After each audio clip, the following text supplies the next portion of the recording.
Samantala, ipiniliwanag ni Senate President Chis Escudero kung bakit naiurong ang impeachment trial ni Vice President Sara Duterte. Ayon kay Escudero, kailangan muna nilang tutukan ang pagpasa sa ilang nakabinbing panukalang batas. Ang sentro ng balita mula kay Daniel Manalastas, live. Daniel. Joshua, dinepensahan nga ni Senate President Francis Escudero kung bakit naurong sa June 11 yung presentasyon ng Articles of Impeachment na dapat sana, Joshua, ngayon araw yan gagawin. At inaasahan nga dapat ngayong linggo ay pwede na mag-convene yung Senado bilang impeachment court. Sabi ni Escudero, may mga nakabinbin pa na panukalang batas para sa ikalawa at ikatlong pagbasa at mayroon din mga nasa bicameral conference committee pa.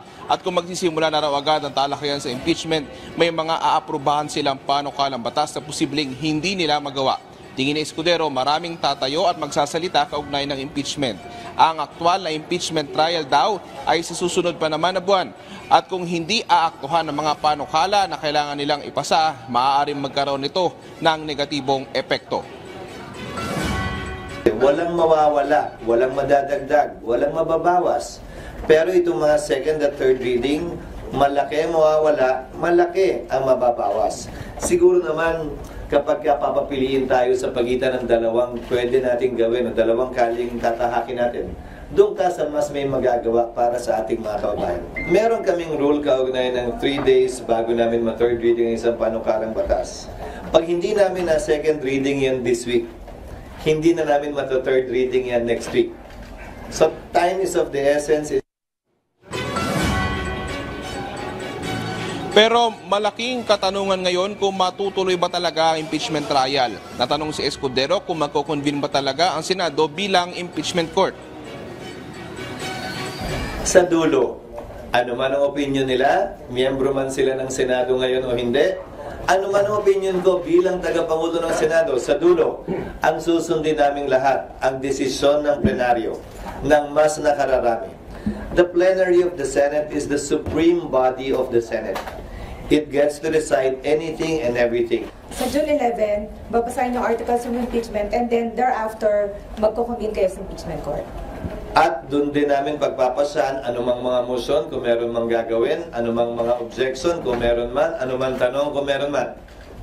Ang dulo nun ay magko-convene ng impeachment court kung yan magiging pasya ng Senado at i-issue yung summons sang-ayon sa aming rules para bigyan ng panahon sumagot ang Vice President.